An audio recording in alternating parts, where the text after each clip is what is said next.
Muitos conhecem a história da Arca de Noé, mas pouco conhecem o coração dessa história. A Bíblia não diz primeiro que Deus julgou o mundo. A Bíblia diz primeiro que Noé achou graça.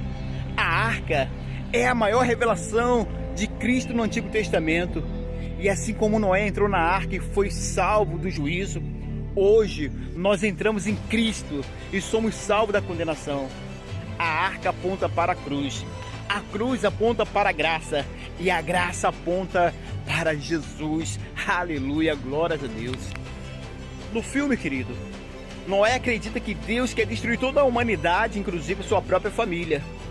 E ele chega a cogitar matar os próprios netos para impedir a continuação da raça humana. Um Noé, querido, atormentado, desequilibrado e contraditório. Na Bíblia, Noé é descrito como justo, íntegro e alguém que andava com Deus.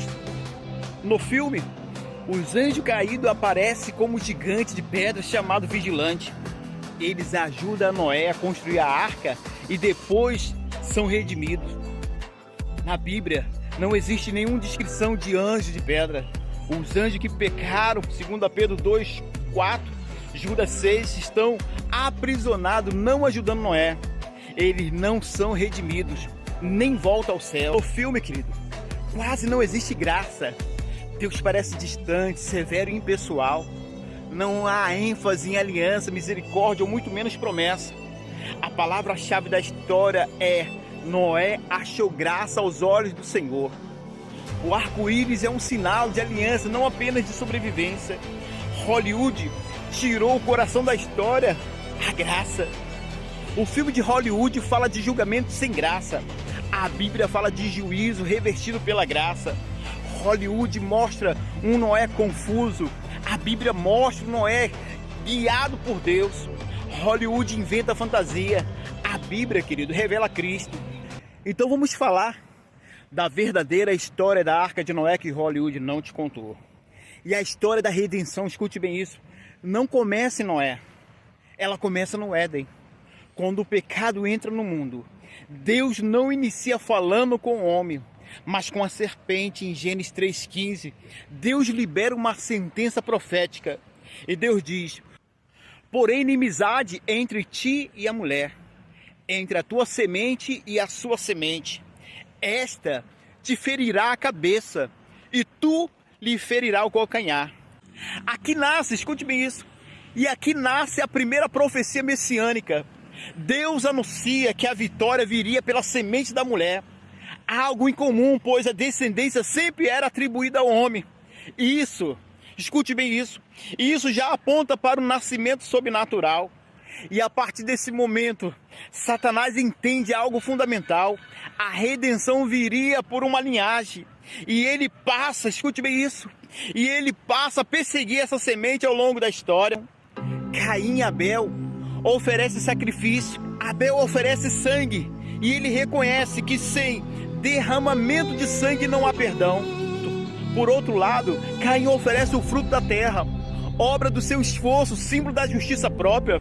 Deus aceita, querido, Abel e rejeita Caim. O ódio não nasce, escute bem isso, o ódio não nasce da inveja apenas, mas da rejeição da obra humana diante da graça. Caim mata Abel, Satanás tenta eliminar a semente logo no início. E isso revela um princípio espiritual, querido. A religião sempre odeia a graça. A primeira morte está ligada à tentativa de substituir a redenção por um esforço humano. E é interessante, querido, que em Gênesis 6, a Bíblia revela algo profundo e muitas das vezes negligenciado. Viram os filhos de Deus que as filhas dos homens eram formosas. Esses filhos de Deus, querido, escute bem isso, não são descendentes piedosos de Sete. Pedro e Judas esclarecem que se trata de anjos que caíram, que abandonaram seu estado original. Pedro diz que esses anjos pecaram, foram aprisionados e estão reservados para o juízo. O objetivo dessa corrupção era contaminar a linhagem humana e impedindo o cumprimento da promessa da semente. A terra, escute bem isso, a terra se enche de violência, corrupção e perversão espiritual. não era apenas pecado moral, era uma contaminação estrutural da criação. E em meio ao colapso total da humanidade, a Bíblia declara algo poderoso: Noé achou graça aos olhos do Senhor. E essa é a primeira vez que a palavra graça aparece na Bíblia.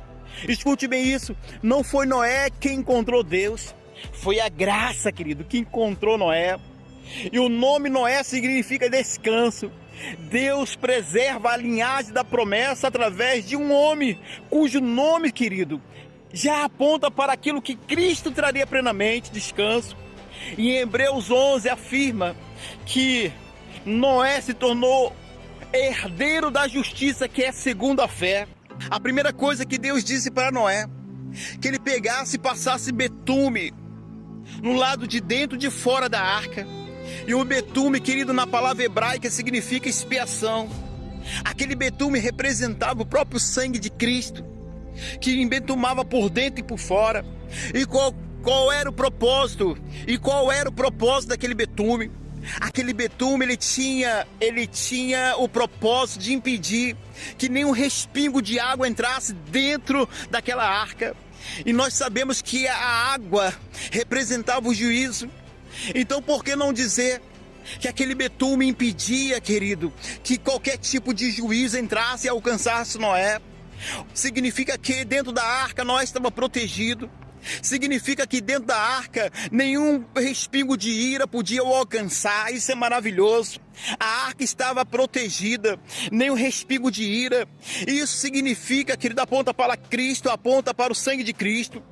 Quando nós estamos em Cristo, querido, nenhum tipo de juízo, nenhum tipo de condenação pode mais nos alcançar, porque agora estamos guardados em Cristo. E é interessante, querido, que na arca a janela estava na parte superior. A janela da arca não estava nas laterais, estava no alto. Dentro da arca Noé não via. Dentro da arca Noé não via destruição, morte. Noé não via juízo. Ele olhava para cima. E isso ensina que olhar para o lado gera medo. Olhar para dentro gera angústia, mas olhar para Cristo gera descanso. Isso é maravilhoso, querido. Porque depois de um ano a Bíblia diz que a arca repousou em cima do Monte Ararat. E a palavra arar significa juízo. Significa que a arca repousou em cima do juízo. Mas o nome Ararat, querido, que é o nome do monte onde a arca repousou, descansou, significa juízo revertido. Todo o juízo foi revertido através de Cristo. Através do sacrifício de Jesus naquela cruz, querido. Todo o juízo, querido, ele recebeu todo o juízo que viria sobre a nossa vida. Por isso que eu digo que hoje não há mais juízo. Deus não nos trata mais consoante o nosso pecado. Deus não olha mais para o nosso pecado, porque Jesus, querido, escute bem isso, Jesus recebeu todo o nosso juízo. Aquela arca é a maior representação de Cristo. Ela recebeu toda a ira, todo o juízo, ela suportou toda a ira e todo o juízo de Deus. E hoje, querido, nós estamos guardados. Por isso que a Bíblia diz que aquele que não tinha pecado, Jesus, Deus o fez pecado por nós.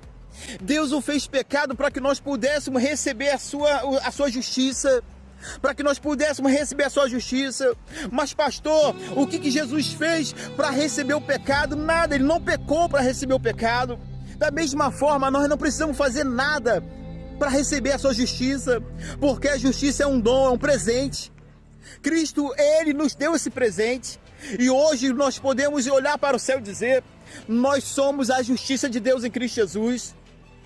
Não somos justos porque fazemos as coisas certas.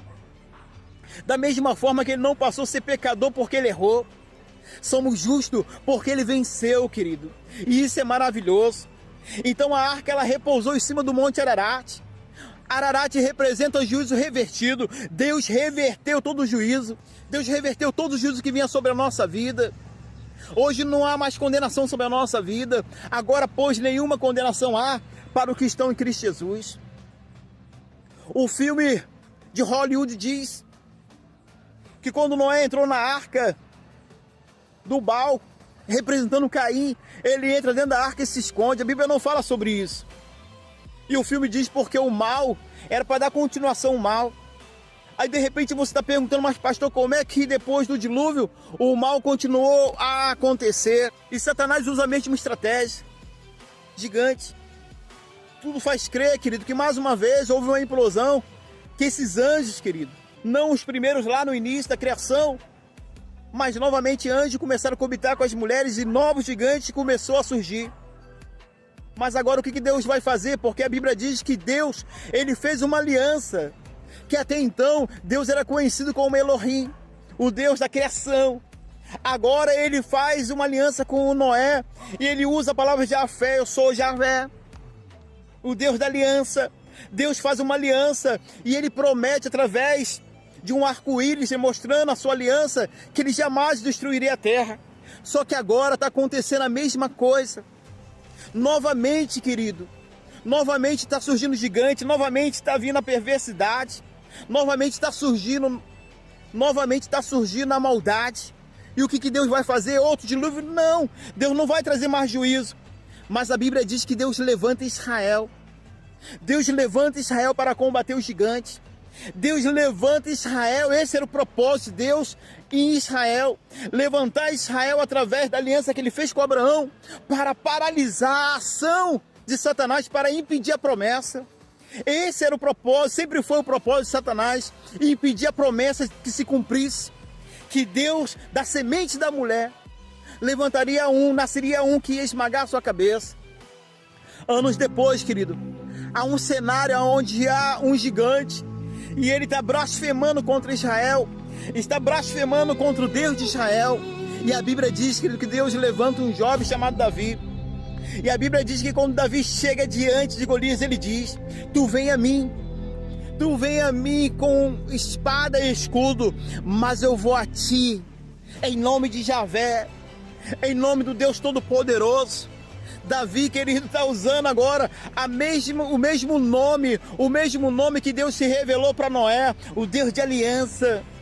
E hoje tu vai saber, Davi falando, hoje tu vai saber que tu não afrontaste Israel, mas tu tem afrontado o Deus vivo. E a Bíblia diz, querido, que Davi, ele derruba aquele gigante com uma pedra, com uma funda. E a Bíblia diz que quando ele cai, a Bíblia diz que Davi, ele arranca a cabeça de Golias. Ele arranca a cabeça de Golias. E a Bíblia diz que ele pega aquela cabeça como um símbolo de vitória. Como um símbolo de vitória. E a Bíblia diz que ele vai levar essa cabeça para Jerusalém. Sabe o que me chama a atenção? Que nesse período, Jerusalém ainda não era totalmente dominada. Havia muitas áreas em Jerusalém que ainda precisava ser conquistada. E aquela cabeça, querido, que estava sendo levada, para Jerusalém, significava algo já profético, já falava da vitória do nosso Deus, já falava da vitória do nosso Deus Todo-Poderoso. Aquela cabeça que foi levada para Jerusalém já significava aquele que Deus ia levantar, que estava na profecia, que esmagaria a cabeça de Satanás. E a Bíblia diz, querido, que alguns anos depois, a Bíblia diz, querido, que Jesus foi crucificado em cima de um monte chamado Monte Gólgota, ou o Monte da Caveira. Era um monte que tinha uma aparência de uma caveira. Era como se Jesus fosse crucificado em cima da caveira. Isso significava o quê? Significava a redenção total. Significava o triunfo de Jesus. Significava o triunfo de Jesus sobre Satanás. Significava o cumprimento da profecia, que da semente da mulher, isso é maravilhoso, que da semente da mulher, Deus levantaria um que ele iria ferir a seu calcanhar, mas que ele iria esmagar a sua cabeça. E isso, querido, Hollywood não conta, essas verdades Hollywood não conta. Deixa eu concluir. A história da arca não termina com água, ela termina com descanso. Noé não foi salvo porque era perfeito. Noé foi salvo porque achou graça. Os anjos que se rebelaram, que corromperam a criação, que tentaram impedir o plano da semente, onde estão aprisionados, como a Bíblia declara. Mas Cristo não está preso, Cristo reina. A arca venceu o dilúvio. A arca venceu o dilúvio, a cruz venceu o juízo, a ressurreição venceu a morte, e o que Satanás tentou corromper, Deus redimiu. O que o inferno tentou destruir, a graça preservou. E assim como Noé esteve seguro dentro da arca, hoje nós estamos seguros em Cristo. Nenhuma gota de ira entrou na arca, nenhuma gota de condenação cai sobre quem está em Jesus. A porta foi fechada por Deus, o juízo foi revertido, a aliança foi estabelecida. E hoje, acima de toda autoridade, acima de anjo, principado, potestade, Cristo está entronizado à direita do Pai. Nós vivemos no descanso da graça, porque se você está em Cristo, você está na arca, e quem está na arca está seguro para sempre. Aleluia!